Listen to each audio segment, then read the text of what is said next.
Okay, so we are recording now. So again, thank you everybody for being with us. I am Angela from Philadelphia Chat, and we are so excited to have everyone with us for our February topic, specifically for Black History Month. Is exhausted while doing fine, and we have the perfect person to talk about that. Just some housekeeping. The disclaimer comes up when you log on, but if you're watching on the playback, just a reminder that Chad does not endorse any products or people or anything, and it's officially written out on all the documents, and it'll be written out when you get it. But just to put that out there, and that the people that are online have agreed to the participation agreement. So if you have any questions about anything, you can definitely put them in the chat as we go. And then if you had questions that you put in before we got on, I have those questions as well. So I'll make sure IngerShaye gets them as we go through the process. So just about IngerShaye, I'm not going to read your bio, but I am going to say that I met IngerShaye when we started Philadelphia Chat, and she was one of the founding people that helped us get moving. And she has become a great friend to me. Um, and it's nice to have a therapist as a friend who will tell you things that your mom tells you to, but my mom always says I don't listen to her, but if Inger Shea says it, then I listen. So I don't know that that's true, but she is so well versed in all things ADHD, especially when we talk about things that pertain to Black women, professional Black women particularly, but really for everybody. So I'm excited for this talk because a lot of us come to ADHD late in life, not realizing we have it, which is what my story is. Many of us, it's because of our kids that we found that we had it. So if that's your story, well, you might be in the right place with us. So, I'll wait to see if you're ready. Did you get anything? I just got another error message. Let me see. And I was telling you all we have some people messaging us that they're getting. Yep, I did. Right. I'm opening it up. Yeah, open it see if it works. All right, so it's making me log in now. It's making you log in. Hmm. What? Okay, so we're working through some technology, Made you but log in. yeah, it's telling me it's Gamma app. But you shouldn't have to log in. Yeah, and it's telling me log in or start for free. Or I'm going to continue as myself and see if it opens up your document. And if you just got here, there is a sign-in sheet in the chat. I will put it in there again. And if you could please sign in, we will send you the playback as well. If you registered through Chat National, you probably will get it automatically as well. So that is in there. All right, so now they're asking me questions about myself.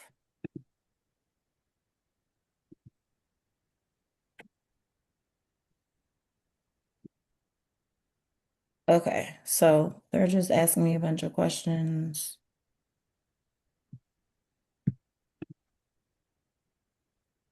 And now has me at a create spot. Oh my goodness. All right. I'm trying to. Let me do I this. sent you something. It might be the PDF. Okay. Being able to talk yesterday was harder, and now sharing today is harder. Today I'm feeling a little better. At least I hope. At least I feel in better spirits than yesterday. So I appreciate anyone who's here. I appreciate anybody who's waited all this time for me to get started. You could just, yep, you can stay right there. Um, so thank you, Jackie Lynn. So hey, everybody. Hey, y'all. Hey. For those of you who don't know me, I am IngerShaye Colzie. I am a licensed social worker. I am an ADHD executive leadership coach. I'm the founder of the ADHD Black Professionals Alliance, which is it's a nonprofit for Black people with ADHD, professionals that help Black people with ADHD, and the people that they serve, which means all of us, especially during this Black History Month. I guess we're being really blackety black, as they say, during the month. So that's what's happening with the ADHD Black Professionals Alliance. If you want to know some more about it, you can um, reach me either on LinkedIn or on my website. And it's just a place for us to gather and do some things that we need to do. But as we're here tonight, I'm glad I'm here with people. I can't see anybody while we're doing this, but I really want to have a conversation with everybody. I don't really like to lecture because who likes that? If you want to have a conversation, and I really want to talk about like the thing that did change everything for me. This is like a topic that near and dear to my heart.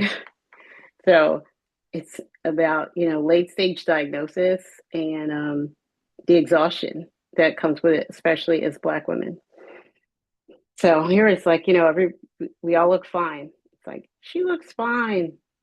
It's like we all know that person who they look good, they dress well, they're doing all the things with everybody, they're in charge of everything.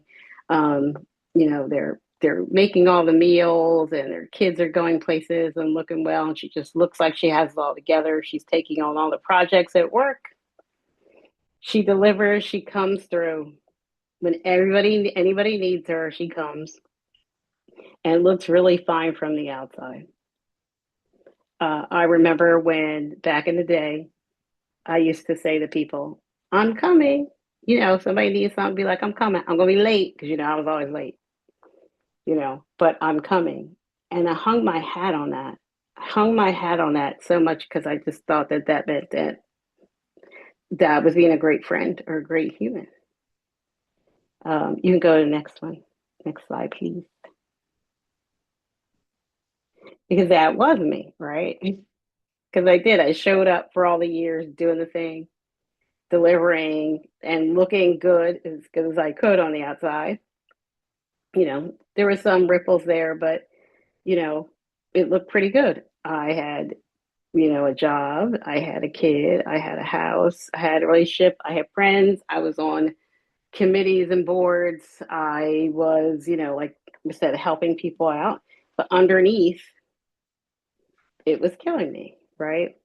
I had to work really hard to try to keep it all together. And I just didn't want anybody to kind of know that how I was feeling on the inside. You can go to the next one. And I think, a lot of people here, they understand that. I always say I look like the duck on the water, right? Couple of ripples there, but basically it looks smooth as glass. But I was paddling like hell underneath. More than I really want to say. As we talk today, it's just like, wow, I don't even know how I did that. So it just kind of it looked, effortless to others at some point. Um, and I didn't realize how much I was practicing at it. I practiced and made that look perfect. That's what I was practicing. And I didn't even know that that's what I was doing. All I really know is how I felt on the inside. You can go to the next one. So nobody else knew that, like, my calendar was packed and crazy. Um, you know, it's funny. Some people thought I was organized, which I find crazy because I was never organized. But I was doing so many things that looked organized to them. Um, but the things I was doing was just like a lot of overcompensating. I had a to-do list that never ended. Um, Sometimes I was productive, not as productive as I would have liked, but I thought that I was. My brain was always going, and I always thought that part was just a sign of what happens for people when they are doing so many things. I didn't know that not everybody had all those thoughts all the time, and that they felt the need to act upon them too. Um, and it's like 17 tabs open all the time, and nobody really know. I was really good at putting on a show, and I thought that the way I was supposed to do it. I didn't realize that there was even another way to do it. You can go to the next one. So, there's like the ADHD black tax that we talk about. So, some of doing this is the working twice as hard to get half as far. And with ADHD, I say we have to work 3 times or 4 times as hard to just kind of be seen as competent. Or even sometimes I think when they may see you as competent, we don't feel like we're competent. So we're doing too much, right? Always overperforming. I was always doing too much, you know. And then there was the executive functioning part. So time blindness meant that I didn't even know how long I was taking to do stuff, or I was doing things thinking it would take 5 minutes, it would take 5 hours, or vice versa. Um, or the fact that sometimes when you can see the end of the movie, you go to a movie and you already know the end, but you got to sit through the whole rest of it with everybody else because they don't know. And that is how it would happen in my life a lot of times. Like the amount of emotional regulation I'd have to do to wait for people to kind of keep up with me so that I could stay a part of the crowd, so that I, wouldn't be ostracized. If you know the answer to every question, I learned that that is not necessarily something that people like. So the emotional regulation of not blurting out the answer or not letting people know or realizing it's actually a gift for them to be able to figure it out just took a lot out of me. And it was just hard to understand. And it felt like a tax because it felt like that part felt like I knew that wasn't happening for everybody. And so something must be wrong with that, with me, not necessarily wrong with some other things. And I just want to say, to be clear, so I'm not saying that there's stuff wrong with neurotypical people. I am saying that when they need to go through each and every step, that's their process. And they need that in order to move forward. Right. So, because sometimes when I say that people are neurotypical, they get a little bent. So you could go to the next one. But then, like for a lot of us, the coping stopped working. So, there was just a point in life where, like I said, it was like I call myself Super Inger, right? When I did coaching, I still have my coach, but when we really started going over that, I would call it Super Inger because Super Inger was everywhere all the time with everybody doing all the things and getting praise for it. That's the thing. I got praise. I got praise when I'd make a dinner.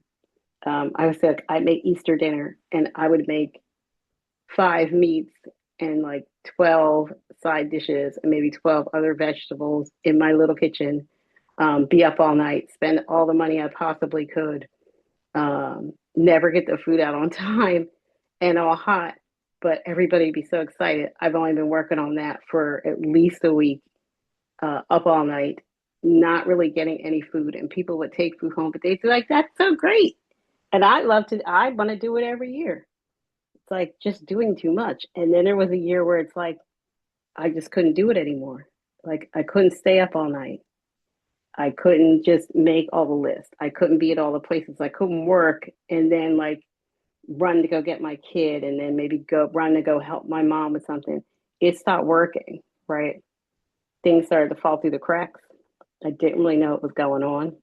I didn't know that perimenopause was a thing, probably at all. I surely didn't know that perimenopause started early. For Black women, it usually starts, they say, about 5 years earlier than per other women. So it can start around 30. So what happened was the coping mechanisms stopped coping, like they stopped working. So I didn't know about how perimenopause and the estrogen really messes with your ADHD because I didn't know I had ADHD, right? We didn't even get to the part where I'm not diagnosed through all this. I don't even know that I have ADHD. I just know that these things are wreaking havoc with me. The hormone shifts are wreaking havoc, and things just aren't manageable. And trying to hold it together, the cracks are showing, and it was really starting to wear on me as a person. You can go to the next one. And then there's the masking and the code switching, right? So trying to fit my neurodiverse self, where I didn't even know I was neurodiverse, into neurotypical boxes, like folding myself up like a pretzel at times to show up in a way that, and I didn't even know I was doing this, that was just more palatable for people that aren't neurodiverse. Um, Being able to have different levels of small talk with people for hours and hours at a time, knowing that I need to show up and be able to just kind of look and it's hard to explain now because it's so in my rearview mirror, but they just appear in a way that people didn't realize on the inside. I felt like my skin could melt off my body, right? Because I just did not feel like a whole person. Sometimes it would feel like, I'd be dissociating from the other side because sometimes the sensory things were just too much, right? Too many lights, too many people. With Black folks, would be like, well, who's going to be there? Well, I don't know who's going to be there. There's too many people. They're all calling my name. Half the time, I can't even know who is there because I can't see your face. Like I have uh, that thing where faces don't mean anything. What means something to me is when you tell me your story. But all of that sensory stuff, all day, every day, showing up, trying to deal with that, not to mention the code switching. Um, what was interesting to me is, trying to take care of my kid through all this. And we live in a predominantly white neighborhood. I grew up in this neighborhood, but for my son, dealing with school and his ADHD was a nightmare. Um, and so it was a nightmare for him and a nightmare for me. So sometimes trying to just try to get him through, there was probably more code switching than I like to remember or will want to really admit. But I think it's important to realize as we're rolling through our days, I can't imagine that this is all just me. So I'm wondering, we can go to the next one.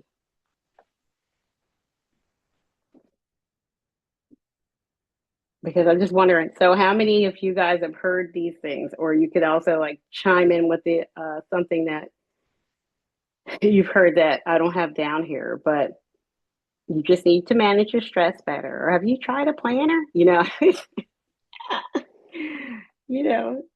why did you just leave earlier? It's like, well, you don't think I'm trying to leave early? You don't think I'm trying to use a planner? Like, or I love the people. It's like you seem so put together. Like there's something wrong, right? How many of you have heard these things, or what other things have you heard that to this day make you cringe? And can we put it in the chat so we can have some interaction?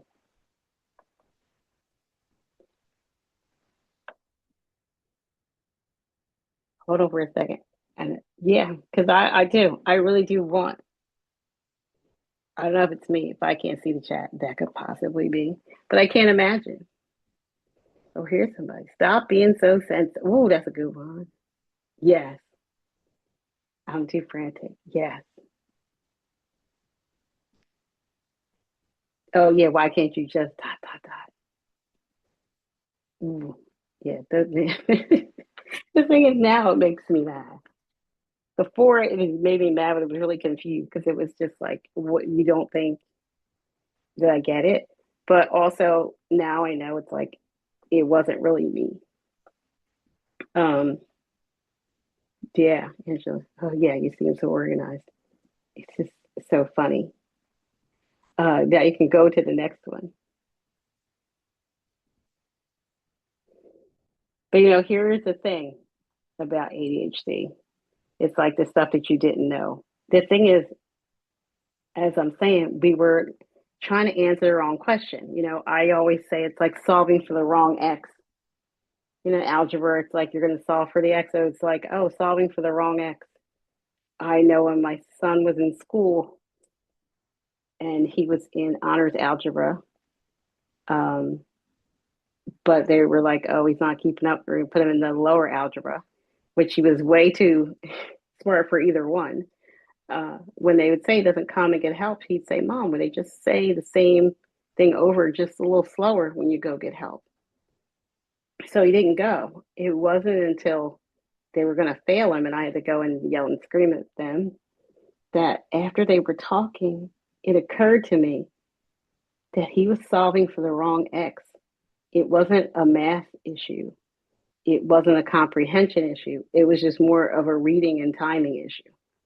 So when he was read the questions of the whole final, he got a 95 on the final because he was solving for the wrong X for the problem in algebra, but the whole team, we were all solving for the wrong X and giving him things to do that weren't helpful for him to be successful. And I feel like that is what ADHD is in this world in general. We were solving for the wrong X. And this right here is like asking the wrong question, it's solving for the wrong X. So it's not what's wrong with us or with me. And it's not even like why are things so hard. This is definitely not a character flaw. I'm saying again for the people in the back, this is definitely not a character flaw. It's got nothing to do with your motivation or your discipline or who you are. It is just more about what is going on with you, with your executive functioning, how your brain works for you. And you meet one person with ADHD, you met one person with ADHD, and the fact that we live in a space, especially in this particular country, of people where they don't want to account for what's going on for us. And I will say, with what's going on in this country now, they really are trying to have erasure of us. And that's not okay. So it's really not about us. It's about other people's perception of what we bring to the table. You can go to the next one. But when you get a diagnosis late, I would say I call mine late, like extra late, because I didn't get diagnosed till I was in my 50s, right?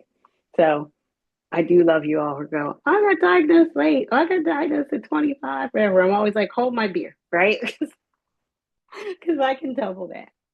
But it was great, right? Something does shift. So when I first got diagnosed, and I'll be curious to hear like from other people, because I didn't get diagnosed right away. When my son got diagnosed, I got diagnosed kind of like most women, or at least when they sent those rating scales home, I was always like, this is me, these are me. It's like, oh crap, they're all me. But I didn't go to get an actual diagnosis until I started to lose my words, which is a few years later. Hello, hormone shift, perimenopause and menopause. I had heard that could happen with your ADHD. That's when I got diagnosed. So even though I thought I had ADHD, when I actually got diagnosed, there was that moment where it's like, oh crap, like this is what it is. And everything kind of got quiet in my head for about 5 minutes, which is something that didn't normally happen. But then it was like, oh, I know this gives me something to work on. It was very exciting. Everything shifted. But it's the fact that Black women, especially, get diagnosed. I think I have it down here. It's like, I think it's 2.5 to 3 years later than their white female peers. And then there's a research that 850,000 ADHD patients, that Black women are the group that's least likely to get diagnosed than any age and any demographic. Most of the women that I work with were at some point diagnosed with anxiety or depression or bipolar disorder, and some are still fighting to get an ADHD diagnosis. And some are still like, they'll get some medication and it works. And it's like really the only way sometimes to get their practitioners to understand that it is ADHD. And what I know from working with people and being a therapist too, undiagnosed ADHD is what causes your anxiety and depression for the most part. Because again, trying to fit in that neurotypical box is enough to make you very anxious about people's perceptions and very depressed when it's too hard to do it all the time. You can go to the next one.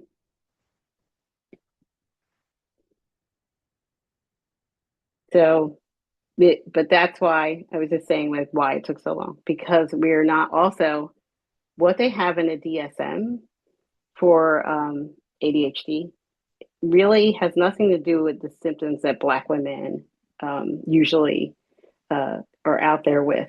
So a friend of mine, Naomi Myrick, we did one of the first CEs that did cover Black women with ADHD.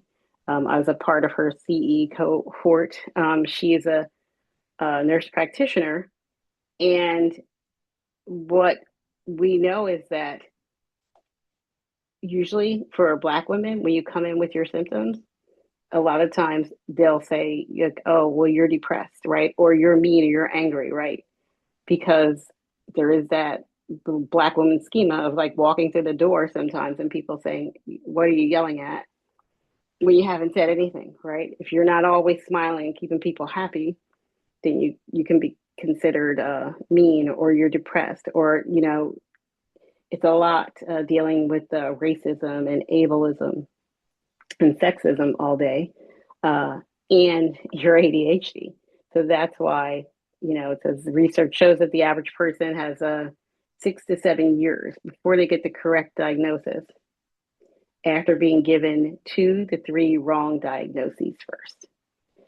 So with those types of odds, it's really difficult sometimes to even get the help that you do need, or for someone to kind of understand what's going on, because they really just don't have tools that get it and recognize us. So, we're also working on, Naomi is on the board to change the DSM criteria, because literally people just sit down and make these decisions about what these things mean. And so thank God there's a Black woman on the board. But it's just so interesting where it's like they want to use it as the Bible, and it's just some people sit down and they decide. And it's like, how do you decide? And how can you decide if you don't know anybody that would come with the symptoms that you don't see every day? If you're just a white man, I mean, you only know the symptoms that you see. So that part is good. We're also petitioning, like Catherine Nadeau. She's somebody old school in this, ADHD game, about to make sure that the signs for women are also included, because they're not. They really are set on that scale of a young white boy who basically is falling out of their chair. So that's another reason why it's hard to get diagnosed. I can't read all. You're late diagnosed, I think autistic. Yeah, it's hard. So, what? Go to the next slide. So, yeah, here's some of the numbers, but it's like that's how we were missed, right? So, you know, there's also like the ableism in it, and the sexism. There's all of that, the racism. Sometimes just not to be seen. I was telling a quick story yesterday about I do have this thing wrong with my shoulder, and when I went to go get it looked at, I went to the urgent care first, and the doctor literally looked right through me. He ignored my pain, like as a Black woman, as I was like almost crying, and then didn't want to do anything about it, didn't want to give me anything, just was sending me home. Tried to get me to sign something where I couldn't sign because I couldn't use my arm and I couldn't use my hand. And he was sitting right in front of me. It was to the nurse, called him in 3 times, that he was willing to do anything. And to be dismissed like that as you're standing in front of somebody literally crying in pain, knowing that what we know about how they dismiss Black women's pain, that's a pain that he could see because I was crying. The pain that they can't see on the inside when we come to them and they dismiss it is, I don't know, it's unconscionable. And that's why we're missed. But so it's not our fault, as we take it on as our own. And I'm here to say, don't do that. It's not your fault. You didn't know. And sometimes they don't know or they don't care. You can go to the next one. So again, that's like why we were missed. Um, you will go to the next one because I'm looking at the time. So, and there was also the stigma, our own stigma. I think is important to point out. The stigma around, it's funny, around ADHD, it's really funny to me now because so many people want to be like, oh, I have ADHD, or it's like, you're an ADHD coach.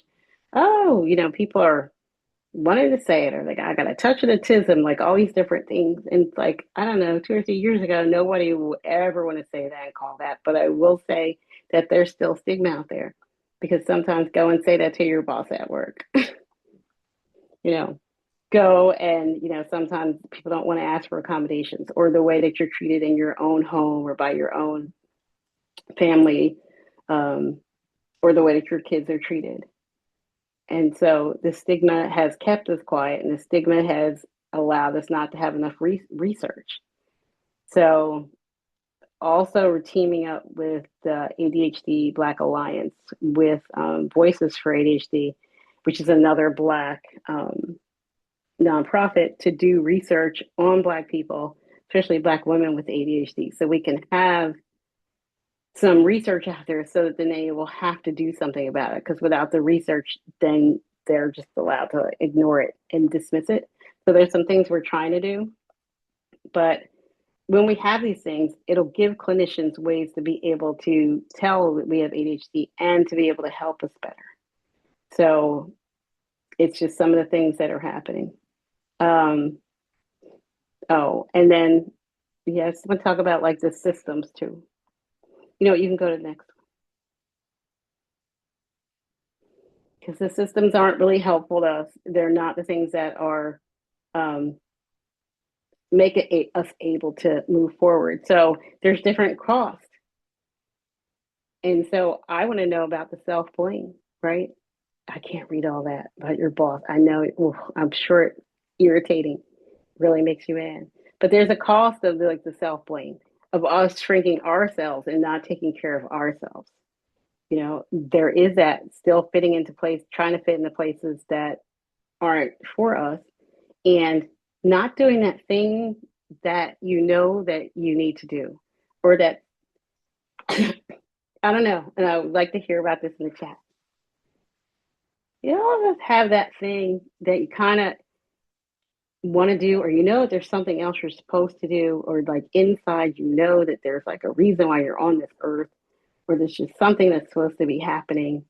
It's just not quite happening. You might not even know it is, but you kind of feel like you were meant for more. Do we have people here that feel that way?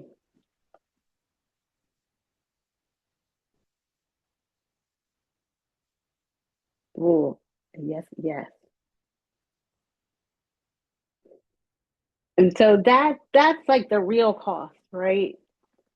Because when we're not, when we can't be our full selves, when we're not diagnosed, or when we just can't even, because I'm a therapist, I really like people to get diagnosed, but I also think that people, self-diagnosis, I think is a thing because again, as we were just talking, not everybody's going to get a chance to get diagnosed. I always say, unfortunately, diagnosis is a privilege. It's not a right. But the cost of it is that second guessing yourself, not doing all the things that we know we need to do. And so it's not your fault. I'm going to be the first one to say it's not your fault. It's not your fault. You're okay. You can go to the next one.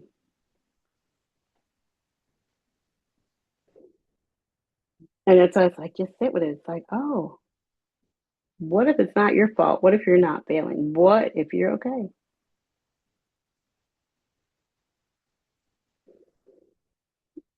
So it's not that you're not enough.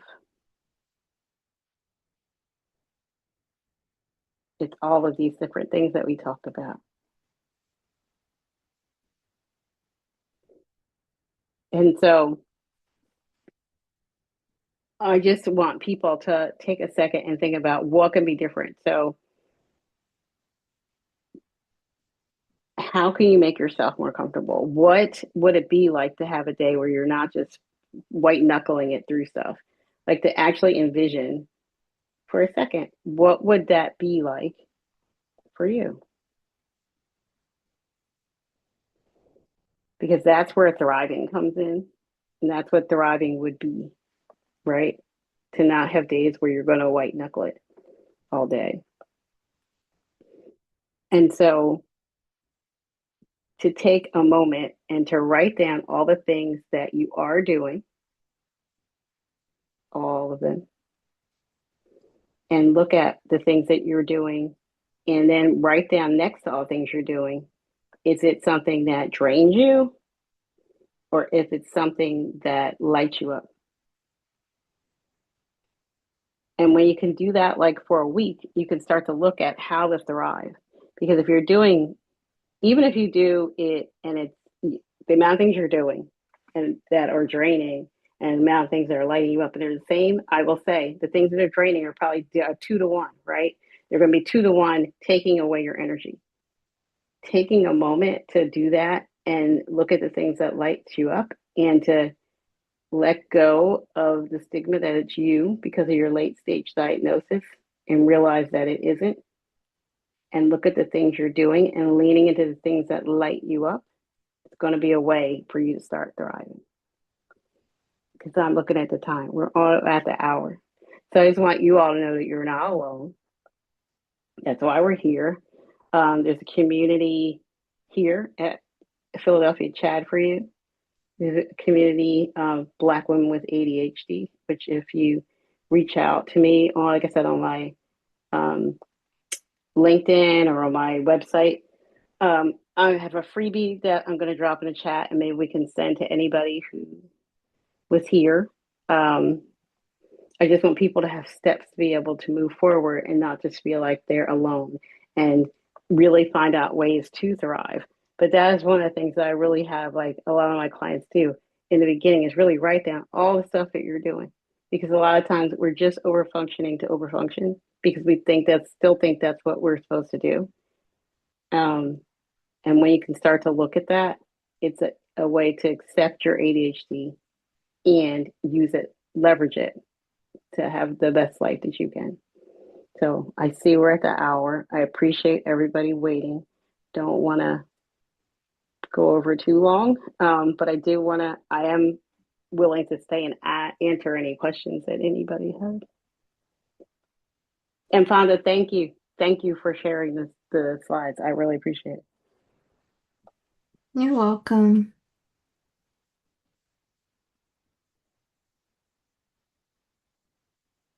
There was a question from online and thank you again, Fonda, for helping, like she said. The online question was about suggestions for parents with ADHD raising children that have ADHD. Any daily self-care strategies that maybe they can default to re-energize throughout the day. Good day. Okay, so it's kind of a big question, but I would say the fact you're asking the question is great, because right there, that's energizing. But some stuff that we even mentioned, like energizing during the day, taking, even if it's 2 minutes. I talk a lot about doing somatic work, and today I can move my shoulder more. So you can, oh, look at that. I'd be able to do that.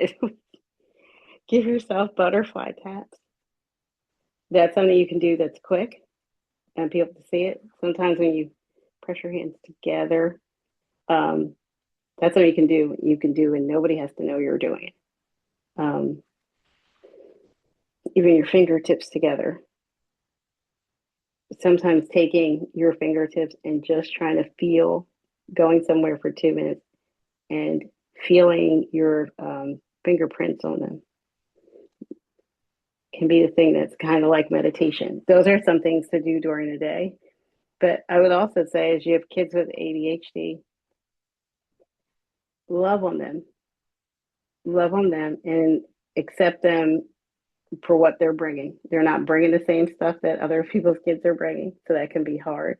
But when you can level them from the thing that they are bringing, it can be a thing that goes from something that's straining all the time to something that can be the thing that's energizing. Acceptance is what I'm talking about here, and it basically is that's the cheat code to your ADHD.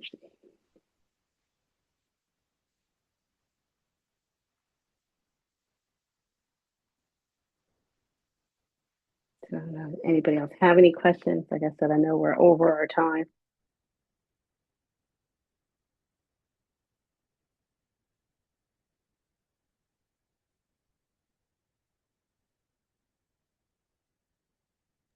Okay. So it doesn't look like there's any other things in the chat. What Jasmine said about her boss did make me mad. I don't know if Oh, you saw it about I the couldn't boss see. telling her to try harder and power through. So Oh, that's one of the things like we have people, like even family oh, members sometimes will do that when they don't yeah. understand. So I mean, So, any yeah, suggestions for that? yeah. I want to address that. So that's the one thing about this too. When it's in regular Zoom mode, I can't see all the chat. When last night when I was in webinar mode, I could see all of them. It was really crazy. But when people are like just power through, or it's not, or you don't have anything, there's nothing wrong with you, or just those things. Depending on who it is, right? For some people, this is where stigma comes in. For some people, they feel like you're going to be taking on some type of burden by deciding that you have something wrong with you. And for some people, it's like, again, they don't see it. For them, they're like, well, there's nothing wrong with you. And for some people, they dismiss it as, it sounds like her boss, like you can just power through. And so what I say is, that's a them problem, not a you problem, which it's like, okay, that's nice, but there is a point where, depending on what it is, where you have to decide what you're doing for you is what's best for you or your kids, right? Sometimes, like parents, the way that you're parenting is going to be different than the way other people parent, and they're not going to get it. And you're going to have to stand by what you're deciding to do and stand by your kid and make those decisions with some boundaries. When it comes to your boss, it's a lot of times what I actually like to do, instead of getting caught up on, they're being dismissive of it. What is it that you need? What are the things that you need to make you successful? So if you need a quiet space, can I go into an office at some point and do, some of the work?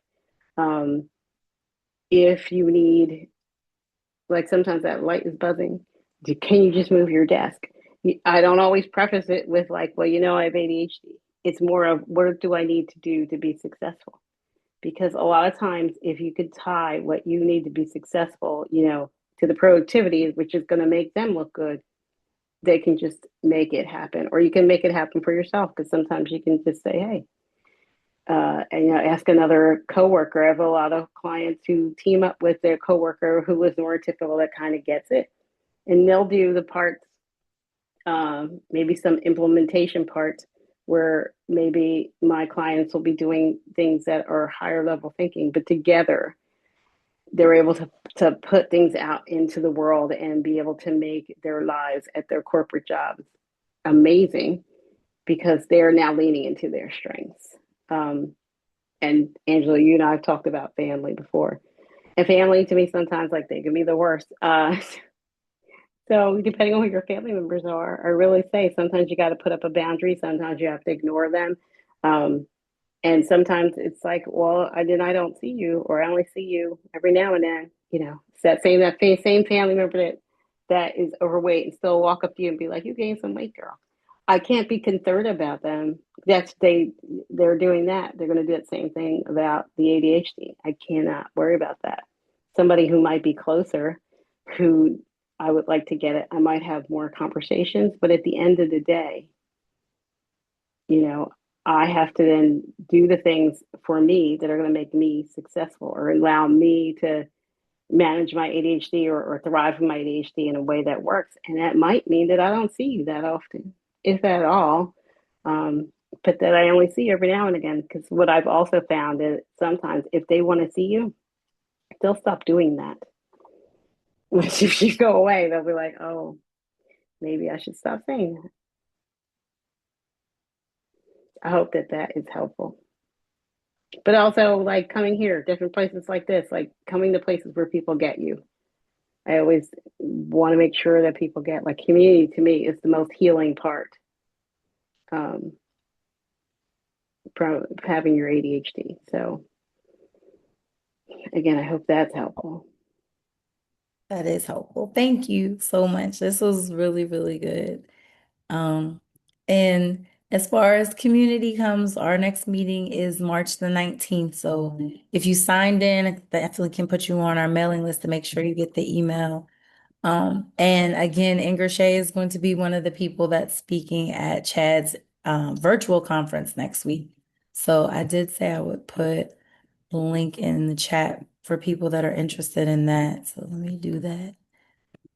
So, and Angela, everybody here, they had to sign up. They had to go through that sign up process, right? I believe so, yes. But Okay. I was told the link would still work if people just use the regular link. So yes. But so that means you guys should get the recording, but I'll make sure, Okay. I will check with them to make sure that it automatically goes. And if not, I will send it to you. Okay. And so because I had like a freebie that people can have, and so I'll give it to you and you can send it out in the chat. So to make sure, especially the people that had to leave like at 8, can get it. Okay. Oh, thank you, Fonda. Yes. Thank you, everybody. So yes, reach out about the ADHD Black Professionals Alliance and any other things that I can do for you. I'm at IngerShaye everywhere. Nice to meet you, Carla. I'm gonna stop the recording.